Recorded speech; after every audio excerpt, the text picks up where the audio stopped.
bom dia, professor, bom dia, família, tudo bem com vocês?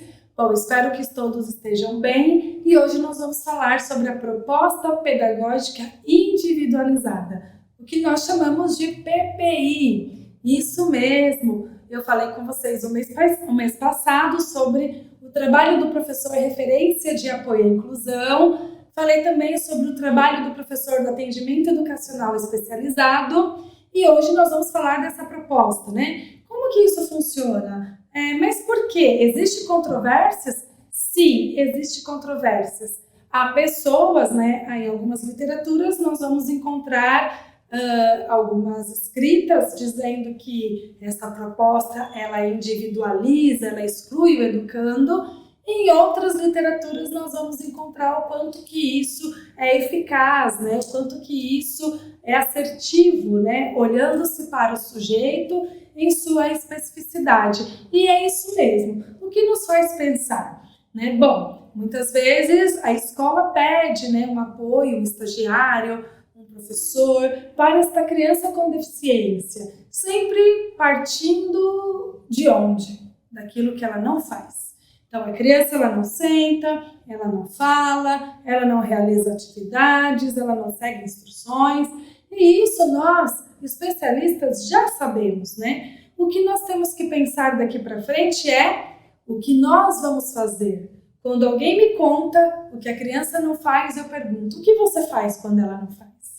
Como que você se comporta, né, no disruptivo, no inadequado dessa criança? Como que você avalia essa criança? Como que você pensa as aprendizagens para essa criança? Bom, são muitas perguntas, né? E a escola está mais dinâmica, né? Mais democrática, mais inclusiva. Se a gente olhar para o processo histórico, a gente considera que nós tivemos alguns avanços, porque ela está mais diversa, né? O número, muitas vezes, aumentou-se o número de crianças com deficiência, olhando num lado mais desafiador, mas a gente também precisa olhar para os avanços da educação inclusiva. E que bom, né? Porque a gente não está cerceando um direito. A gente tem que olhar para o acesso, mas também para a permanência dessa criança.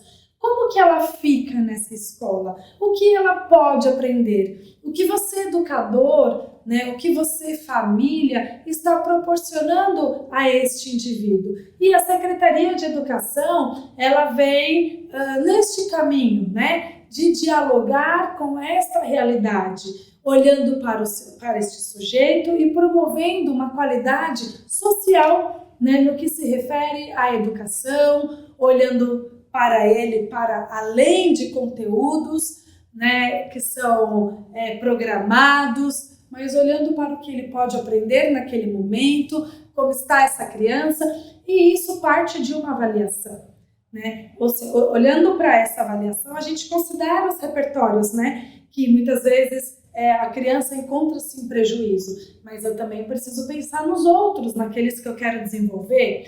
Eu também preciso olhar para a família. A família é um elemento fundamental para a minha avaliação.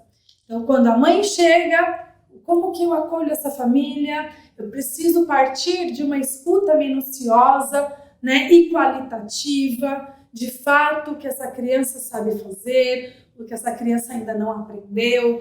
Essa criança ela pode comer, não pode comer, não gosta, tem alguma restrição alimentar.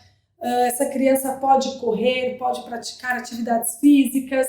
Como está essa criança, né? Partindo de sua família. E aí, a partir disso, eu, professora da sala regular, converso com os professores também que atendem essa criança, que é o professor do atendimento educacional especializado, que tem um plano, né, lá na sua sala de recursos para esta criança, e que ele não pode ser 2 ou 3, é um único plano.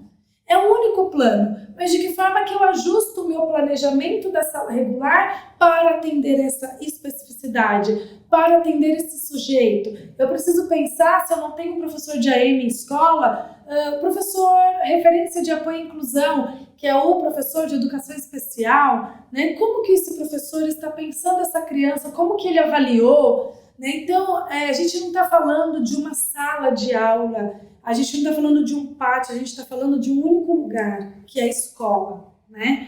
é este lugar, que é escola, onde eu tenho muitas pessoas, eu tenho controlador de acesso, eu tenho a cozinheira, eu tenho a equipe gestora, eu tenho você professor, você professora, você especialista, que deve olhar para essa criança em sua individualidade, como um sujeito único e singular, né? Quais são as aprendizagens que você quer que ele desenvolva, que você avaliou que ele necessite aprender. Então você precisa estruturar isso precisa estar escrito.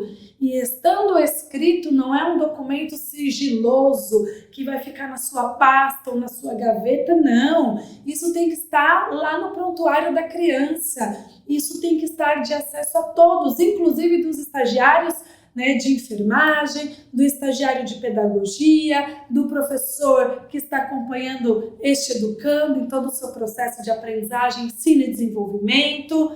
Então, todos têm que ter acesso. Inclusive, ele não é fixo, ele pode sofrer alterações, né? Ele é flexível de mudanças, de manejos diferentes, de intervenções diversas, né? Então agora este educando deu conta dessa aprendizagem, ele aprendeu de fato, e de que forma que eu avalio essa aprendizagem quando na minha ausência, quando na ausência daquele outro, ele faz essa atividade, ele já generaliza essa aprendizagem, né? Então a gente avalia que ele aprendeu, agora eu vou pensar em outras aprendizagens, e que são acadêmicas, que são motoras, que são sociais, que são de vida diária, e que todas elas, né, caminham para além de conteúdos, para além dos muros, né? Como que essa criança se comporta, se relaciona lá fora, com sua família, com seus amigos, como ela está na terapia, está inclusive na portaria 34 do professor do AE, que ele deve instituir parcerias com as instituições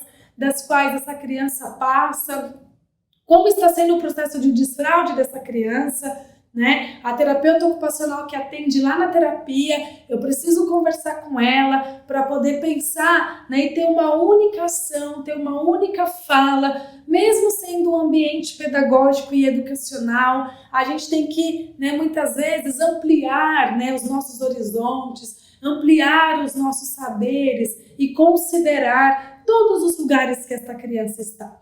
Então é um tripé, onde eu tenho família, onde eu tenho terapia e onde eu tenho escola. Então essas instituições, esta casa, este lar, precisa conversar com as aprendizagens que nós estamos oferecendo, com os nossos objetivos de ensino, com os objetivos de aprendizagem, né, que este educando está desenvolvendo nesse momento.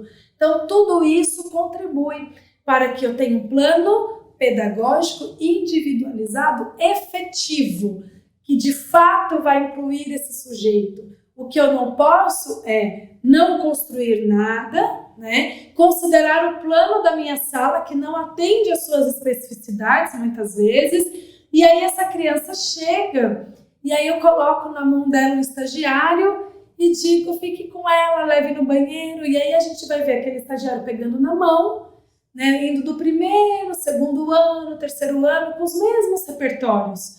Nós precisamos mudar os nossos repertórios, a nossa prática, o nosso modo de ensinar, o nosso modo de aprender, ressignificando o nosso olhar para a aprendizagem e potencializando de fato a nossa prática.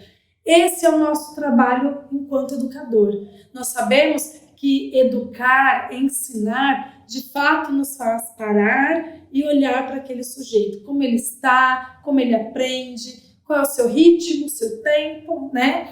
E aquilo que nós estamos ofertando. Será que está atendendo? Será que está funcionando? A aprendizagem, ela não pode ser apenas conteudista, ela tem que ser funcional. O que funciona para aquele indivíduo? E de que forma que isso funciona? Então eu convido você a construir, e acredito que já estamos nesse processo, porque estamos falando sobre isso desde o início do ano. Espero que agora este plano já esteja funcionando, né? Que todos estejam acessíveis a este plano para que de fato essa criança possa aprender. Porque é o que ela vai para a escola para aprender, né?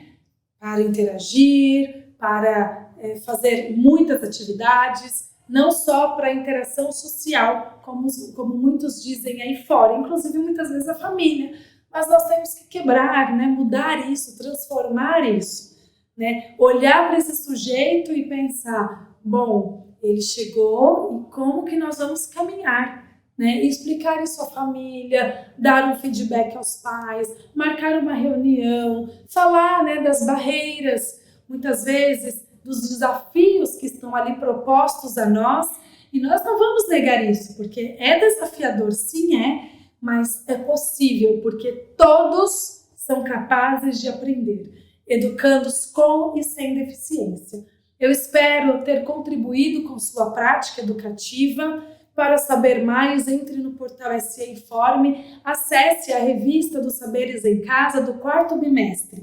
Lá você vai encontrar este texto que muito vai falar sobre a sua prática e com certeza vai nortear aí, né, as aprendizagens, vai contribuir aí para que você possa de fato estruturar não só uma rotina, mas este plano para este educando aí com deficiência que você recebe em sua escola. Eu te agradeço aí pela oportunidade e até a nossa próxima atividade. Muito obrigada.